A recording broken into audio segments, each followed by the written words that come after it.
Eto na nga mga chong, marami tayong basketball updates. Problema ng Barangay Ginebra, maglalaro ng kulang na lineup. Stephen Holt, hindi masaya sa Barangay Ginebra. Ilang linggo matapos mapasama sa isang blockbuster trade nitong si Stephen Holt papunta ng Barangay Ginebra, ay mukhang hindi pa nga nakaka-move on ang nasabing player at mukhang gusto sana nitong manatili sa kanyang dating kupunan. Very optimistic nga itong si Stephen Holt na papunta na sa contender team ang kanyang dating kupunan na Terra Firma Jeep. Ayon nga mismo kay Stephen Holt na 1 to 2 year ay magiging championship contender na raw ang Terra Firma. Nakabuo na nga raw sila doon ng solid chemistry, dahilan kung bakit napakaganda ng kanilang ipinakitang performance sa kakatapos lang na All-Filipino Conference. Sa katunayan nga mga chong, ay umabot ng quarterfinals ang Terra Firma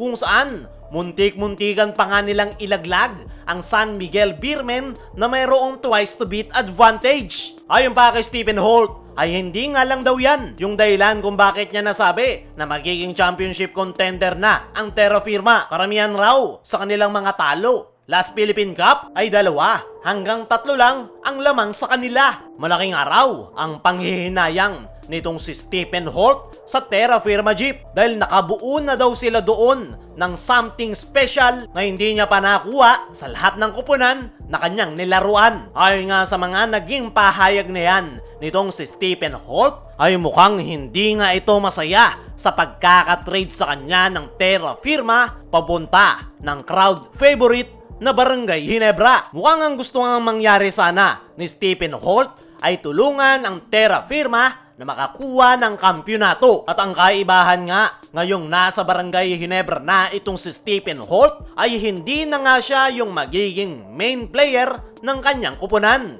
Kung noon sa Terra Firma Jeep ay nagagawa niya ang lahat ng kanyang gusto, pangunahan ng kanyang kupunan, pumuntos kung kailan niya gusto, ay madali niya lang nagagawa. Pero ngayon, na nasa puder na siya ni Coach Tim Cone, ay hindi na yan po pwede. Alam naman nating lahat na ayaw ni Coach Tim Cone ng pa-star player. Kahit gaano ka pa kagaling na player, ay kailangan mong sumunod sa kanyang sistema na triangle offense. At yan panigurado ang isa sa dahilan kung bakit hindi masaya itong si Stephen Holt ngayong napunta siya ng Barangay Ginebra dahil hindi na nga niya magagawa yung mga gusto niyang gawin at wala na nga sa kanya yung spotlight dahil napakaraming mahusay na player ng Barangay Ginebra. Kung matatandaan nyo mga chong na sinabi noon nitong si Stephen Holt na this is what you want. You want a competitive league. You want parity and we hear you. Sinabi yan ni Stephen Holt noong naglalaro pa siya sa Terra Firma Jeep. This is what you guys want. You guys want a competitive league.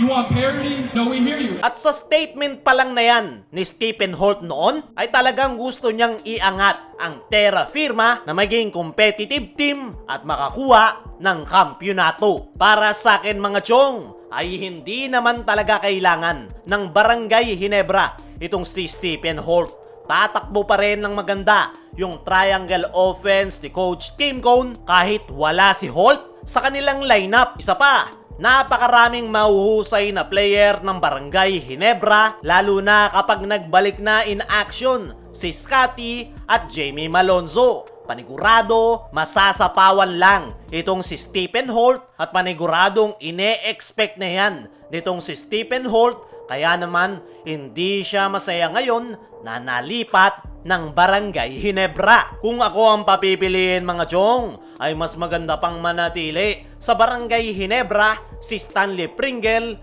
kaysa naman dito kay Stephen Holt. Mas mahusay pa nga rin si Stanley Pringle kahit pa napakarami ng injuries ang pinagdaanan. At ngayon, na mukhang hindi masaya si Stephen Holt sa Barangay Ginebra, panigurado iti-trade din ito ni Coach Tim Cone dahil alam naman natin kapag yung player niya nag-request ng trade ay talagang itini-trade nila. Gaya na lang ng nangyari kay Christian Stan Hardinger at Sidney Onwubere. Kung si Stephen Holt ay hindi masaya, ay maglalaro nga ang Barangay Ginebra nang kulang ang kanilang lineup. Sa darating na opening season ng PBA, this August 18, ay maglalaro nga ang kupunan ni Coach Tim Cone nang pilay ang kanilang lineup. Ang mga hindi nga makapaglalaro ay itong kanilang gwardya na sila Scotty Thompson, Jeremiah Gray at kanilang forward na si Jamie Malonzo. Sa tatlong nabanggit na Ginebra players ay si Scotty Thompson nga ang may pinakamalaking chance na makabalik sa opening season ng PBA. Kinumpirma yan mismo ni Coach Tim Cone na nakakadalo na ng practice si Scotty Thompson sa nilang kupunan. Pero hindi nga daw nila minamadali ang nasabing gwardya at limitado pa lang daw ang kanilang pinapagawa. Makakamiss lang daw ng ilang laro si Scotty sa opening season pero sigurado raw na makapaglalaro ito sa kanilang kupunan. Pagdating naman dito sa isa pang gwardya ni Coach Tim Cone na si Jeremiah Gray, ay maghihintay pa nga ang Barangay Ginebra ng 1 to 2 months bago ito makabalik sa paglalaro. Nabanggit pa nga ni Coach Tim na mag-o-open nga raw sila ng slot para sa pagbabalik ni Jeremiah Gray. Ayun nga dyan mga chong, ine-expect na ni Coach Tim ang pagbabalik ni Jeremiah Gray at ahabol ito this Governor's Cup. Pagdating naman dito kay Jamie Malonzo ay sa lahat ng injured players ni Coach Tim ay si Malonzo nga ang hindi makakapaglaro buong Governor's Cup. Kailangan pa nga raw ng panahon nitong si Jamie Malonzo para mai-recover ang kanyang calf injury. 3 to 4 months pa nga raw ang kinakailangan ni Malonzo bago makabalik sa paglalaro at hindi na nga raw yan naaabot this conference. Para sa akin mga chong, once na makompleto ang lineup ni Coach Tim Cone ay panigurado marami silang papahirapan.